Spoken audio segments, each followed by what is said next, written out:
Welcome to my channel English learning with ক্যাম্যাম। তো আগের ভিডিওতে আমি তোমাদেরকে ফ্লেমিঙ্গো থেকে দ্য লাস্ট লেসনের ওপর বেঙ্গলি ইন্টারপ্রিটেশন দিয়েছিলাম।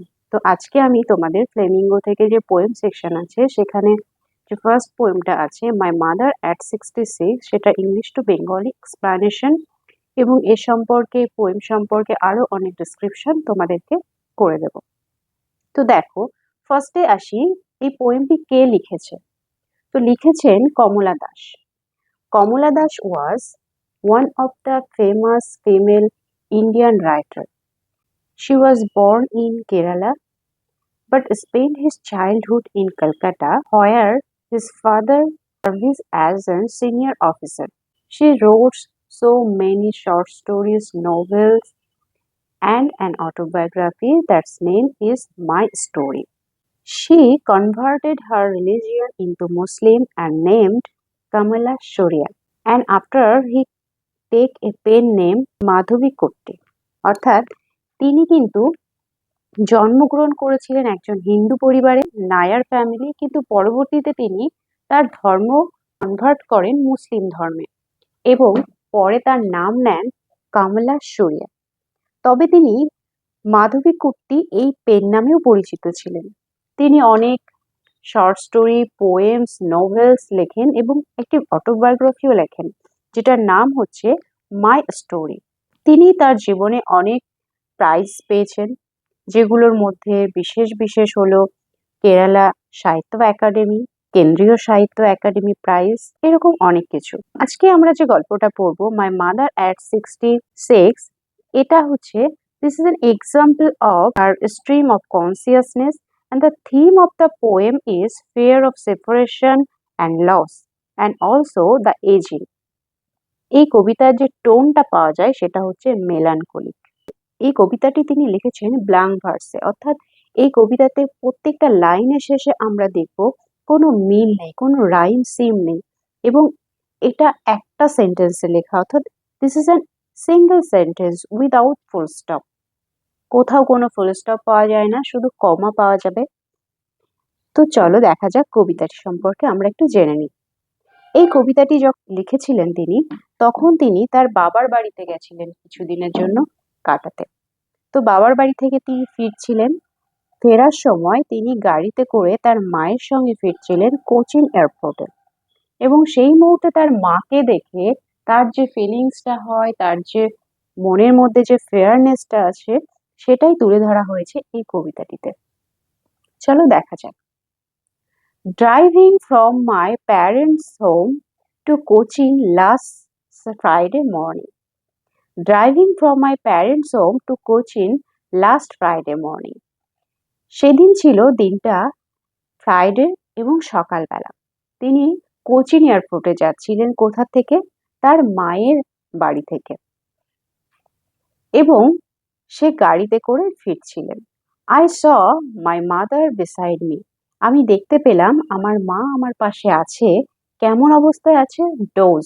ডোজ মিনস হেয়ার ন্যাপ, অর্থাৎ ঘুমিয়ে তন্দ্রাচ্ছন্ন অবস্থায় আছেন। ওপেন মাউথেড, এবং মুখটা হা করে আছে। দেখবে অনেক সময় হয় কিছু মানুষ ঘুমানোর সময় মুখটা হা হয়ে যায়, হা করে ঘুমান। বিভিন্ন মানুষের বিভিন্ন রকম অভ্যাস থাকে ঘুমানোর, তো সেরকমই একটা অভ্যাসে তিনি ঘুমিয়েছিলেন। Her face ashen. Ashen means hair pale, অর্থাৎ বিবর্ণ, ফ্যাকাশে হয়ে গেছে। Like that of a corpse. Corpse means dead body. একটু খেয়াল করে দেখ, এখানে কিন্তু দেখবে লাইক, অ্যাজ এই ওয়ার্ডগুলো ইউজ হয়েছে। এগুলো অ্যাকচুয়ালি যদি কোনো একটা বিষয়কে আর একটা বিষয়ের সঙ্গে কম্পেয়ার করা হয় তখন এই লাইক এবং অ্যাজ দিয়ে কম্পেয়ার করা হয় এবং এই যে কম্পেয়ার করার এই যে প্রসেস, এটাকে কিন্তু ফিগার অফ স্পিচে বলা হয় সিমিলি। তো এখানে সিমিলির ইউজ করেছে। আমরা দেখতে পাবো এই কবিতাটিতে তিনি তিনটে রেটোরিক্যাল ইউজ করেছেন, একটা হচ্ছে সিমিলি, আর একটা পার্সনিফিকেশন, আর একটা হচ্ছে রিপিটেশন। তো এখানে দেখো সিমিলির ইউজ করেছে। তিনি তার মাকে কিসের সঙ্গে কম্পেয়ার করেছেন? একটা কর্পস অর্থাৎ ডেড বডির সঙ্গে। কেন? কারণ তার মা বয়স হয়ে গেছে। দেখবে বয়স হয়ে গেলে মানুষের মধ্যে মুখের চেহারাটা বলো বা গ্ল্যামার জিনিসটা যেটা থাকে ইয়াং এজে, সেই গ্ল্যামারটা থাকে না। আস্তে আস্তে পেলনেস চলে আসে এবং মুখে রিঙ্কেল চলে আসে। তো যখন স্লিপ হচ্ছে actually the rehearsal of death. তো যখন মানুষ ঘুমিয়ে থাকে তখন দেখবে তার মুখের আকৃতি বলো যা কিছু বলো একটা অনেকটা মৃত মানুষের মতো লাগে। সে কিন্তু আনকনসিয়াস হয়ে যায়, তাই না? তো এই যে যখন ঘুমিয়েছিল তখন দেখে মনে হচ্ছিল, তার এক ঝলক দেখে মনে হয়ে উঠলো যে মাকে দেখে মনে হচ্ছে যেন মৃত অবস্থায় আছে। অ্যান্ড রিয়ালাইজড উইথ পেইন, এবং সেটাকে রিয়ালাইজ করতে তার খুব যন্ত্রণার সঙ্গে তিনি সেটা রিয়ালাইজ করলেন যে মা বৃদ্ধ হয়ে গেছে, তার মুখের আভাটা পেলনেস চলে এসছে এবং যেন মনে হচ্ছে একটা ডেড বডি। তো এটা দেখে তার মধ্যে অনেক পেইন আসলো। That she was as old as she looked. তাকে দেখে এতটা বৃদ্ধ লাগছিল, এতটা বয়স হয়ে গেছিল যে তাকে ডেড বডির মতো মনে হচ্ছে, যে মনে হচ্ছে আর বেশি দিন নেই মাকে কাছে পাবো, কিছুদিন পর হয়তো মাকে হারিয়ে ফেলতে হবে। এই তার অনুভূতিটা, এই ফিলিংসটা তার মনের মধ্যে কিন্তু দানা বাঁধছিল এবং এখানে কিন্তু একটা ফিয়ার অফ সেপারেশন, ডেথ আর লস আমরা খুঁজে পাই, তাই না? এরপর দেখো কি বলছে, বাট সুন, কিন্তু তখনই কি হলো, পুট দ্যাট থট অ্যাওয়ে। তার মনের মধ্যে এই যে যে ভয়টা চলে এসেছিল, মাকে হারিয়ে ফেলার ভয়, একটা সেপারেশনের ভয়, লসিং এর ভয়, তো সেটাকে তিনি সরিয়ে নেওয়ার জন্য কি করলেন, looked out at young trees sprinting, the merry children spilling out of their Holmes.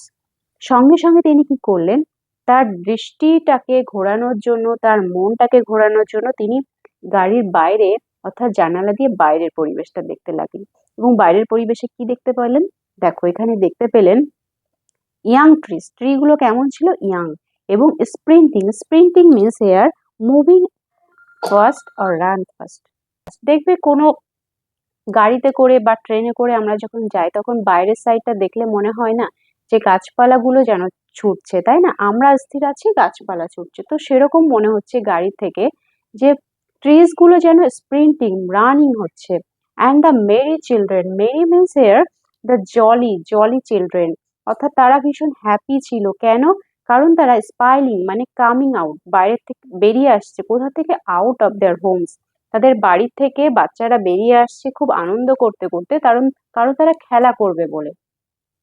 তো দেখো এখানে কিন্তু দুটো ওয়ার্ল্ড এখানে প্রেজেন্ট করেছে। একটা ওয়ার্ল্ড কি, inside the car there was ageing, যেখানে বৃদ্ধ মা, and there was a fear of separation, death, সেখানে একটা সেপারেশনের ভয়, মৃত্যুর ভয়, কর্পস লাইক, ডেড বডির মতো লাগছে, এই যে একটা ভয় আছে। আর আউটসাইড দ্য কার সেখানে একটা ওয়ার্ল্ড, যে ওয়ার্ল্ডটা হচ্ছে কি ইয়াং, ইয়াং ট্রিজ, চিলড্রেন, তারা হচ্ছে মেরি, সেখানে আনন্দ উৎফুল্ল, যেন প্রাণবন্ত একটা পরিবেশ। তো দুটো ডিসিমিলার জিনিসকে এখানে কিন্তু পাশাপাশি তুলে ধরা হয়েছে। But after the airport security, কিন্তু এয়ারপোর্টে যে সিকিউরিটি পোস্ট গুলো থাকে না, সেখানে পৌঁছানোর পর standing a few years, years mean here কিছু গজ দূরে, আমরা কি করলাম, কিছু গজ দূরে চেকিং পয়েন্ট থেকে দাঁড়িয়ে থাকছিলাম। And I looked again at her, her means her mother, তারপর আমি আবার তার মায়ের দিকে তাকালাম। কেমন লাগলো দেখতে তখন, ওয়ান, ওয়ান মিনস উইক, ভীষণ দুর্বল, পেল, ফ্যাকাশে, বিবর্ণ, colourless, as a late winter's moon.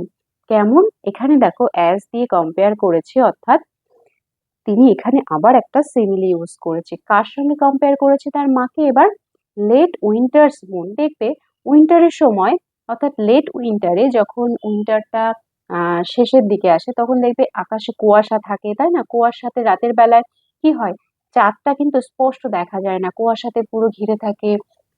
তো সেই যে অবস্থাটা হয়, একটা চাঁদকে অস্পষ্ট লাগে, তাকে যেন স্পষ্ট দেখা যায় না, তেমনি মায়ের চেহারাটা কি হয়েছে, বয়স হওয়ার জন্য মুখে রিঙ্কেল চলে এসছে, মানে গ্ল্যামারটা চলে গিয়ে কি হয়ে গেছে, একটা পেলনেস চলে এসছে, ফ্যাকাশে হয়ে গেছে। এই জন্য উইন্টার্স মুনের সঙ্গে কম্পেয়ার করেছে। And fail that old familiar এক, এখানে এক মিনস পেইন আর ওল্ড ফ্যামিলিয়ার মিনস পূর্ব পরিচিত, পুরনো পরিচিত, অর্থাৎ এখানে পুরনো পরিচিত দুঃখ, যন্ত্রণা, অ্যান্ড মাই চাইল্ডহুড স্পেয়ার, আমার ছোটবেলার যে ভয়। একটু খেয়াল করো, এখানে কিন্তু পোয়েটস দুটো কথা বলেছেন। একটা হচ্ছে দেখো, ছোটবেলায় দেখবে ছোট বাচ্চারা কিন্তু তার মায়ের কোলেই সব থেকে বেশি কমফোর্ট ফিল করে, তাই না? মায়ের কোলটাই তারা নিরাপদ ভাবে। তো মায়ের কোল থেকে যখন কাউকে সরিয়ে নেওয়া হয় তখন দেখবে সেই বাচ্চা কান্না করে। কেন কান্না করে? কারণ সে ভয় পায়, সে হারানোর ভয় পায় মাকে, মা থেকে দূরে সরে যাওয়ার ভয় পায়। তো সেই ভয়টা কিন্তু আজ তার মধ্যে আছে। তো দেখো, তো এখানে পোয়েটের মধ্যেও কিন্তু সেই ভয় কাজ করছে, অর্থাৎ মায়ের যে বয়স হয়ে গেছে এই কারণে একটা ভয় হচ্ছে যে মাকে হয়তো আর দেখতে পাবে না, মার হয়তো মৃত্যুর দিন ঘনিয়ে আসছে, এই একটা ভয়। সেই জন্য বলছে চাইল্ডহুড ফেয়ার, মাকে হারিয়ে ফেলার ভয়।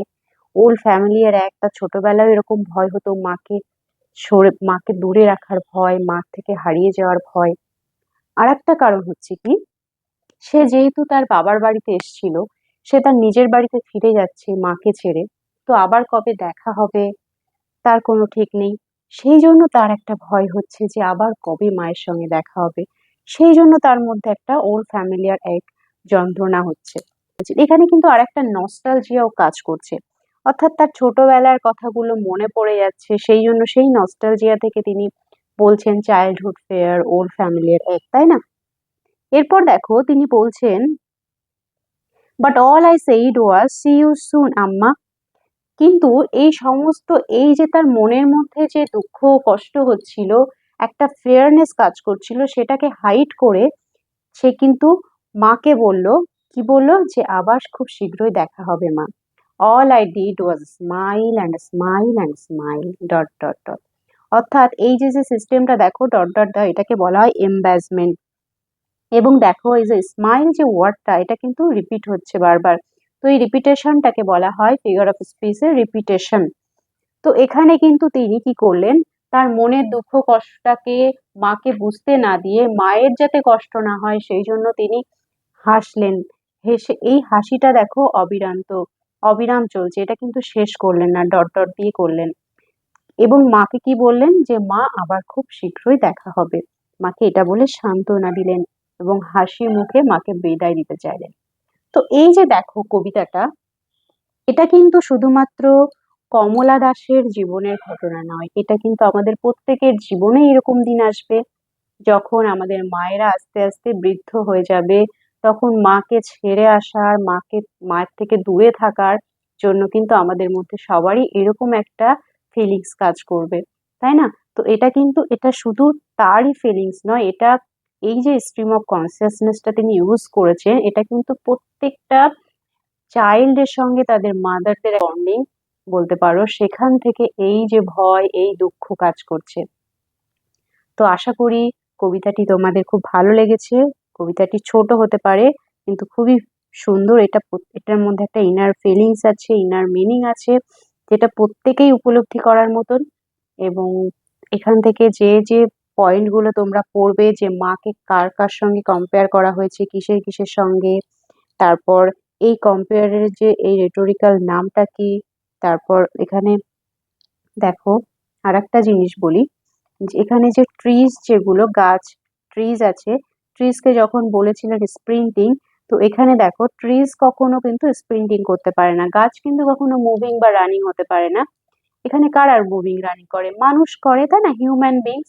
তো যখন হিউম্যান বিংস যে কাজগুলো করে সেটাকে যখন নেচারের সঙ্গে অ্যাপ্লাই করা হয়, তখন এই যে দেখো আমাদের পার্সোনাল লাইফের সঙ্গে নেচারকে যখন কম্পেয়ার করছি কোনো কাজ করা দিয়ে, তখন সেই যে রেটোরিক্যালের ভাষা, এটাকে বলা হয় পার্সোনিফিকেশন। তো এখানে তিনি ট্রিজ স্প্রিন্টিং এর মধ্যে পার্সোনিফিকেশনটা ইউজ করেছেন।